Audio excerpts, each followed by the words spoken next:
Hello everybody, this is Axter99.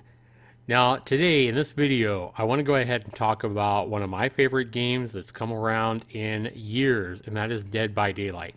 Anybody that knows me or has been watching my channel knows that I have played me a lot of Dead by Daylight.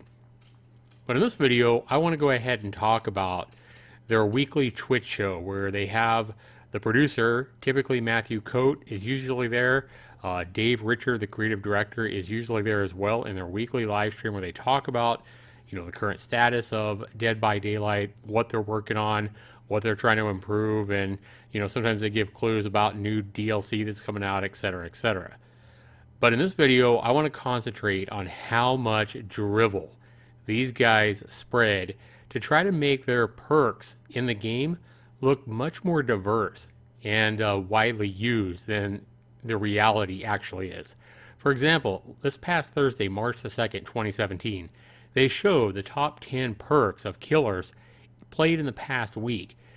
Now just look at this, guys. Anybody that's played Dead by Daylight knows damn well that there is more than 9.88% of killers that use Iron Grasp.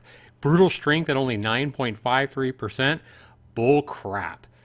If you go onto the Survivor side as well, anybody that knows Dead by Daylight knows damn well that Sprint Burst and Self-Care are definitely used more than 10 to 11% of the time. This is such nonsense and such a drivel. When I first saw this, I thought, well, maybe it's, including new accounts and new players and everything. But I don't even think it's that. I think they got to, if this is accurate, it's got to be like only new players or only players under level 10 or something like that.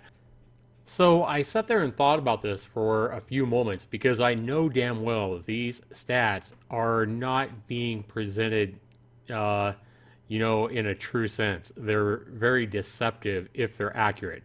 And the only way this makes sense to me is if you take like the 4 slots that a killer or a survivor has, and you say, for example, if you take one survivor and say, okay, one survivor has Sprint Burst, right? Just one survivor. They can make it look like only 25% of the perks used are Sprint Burst, because even though the survivor has Sprint Burst, 3 of his perks are not Sprint Burst. So 25% of the perks taken are Sprint Burst.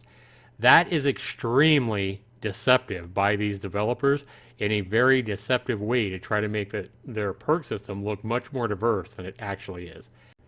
Anyway, guys, that is the only way that these stats make any kind of sense, because anybody that's played this game knows that more than 11.9% of survivors use Sprint Burst, and 10% of survivors use freaking Self-Care, and more than 9% of killers definitely use Iron Grasp, and 9% or 8% use Brutal Strength. That's such hogwash.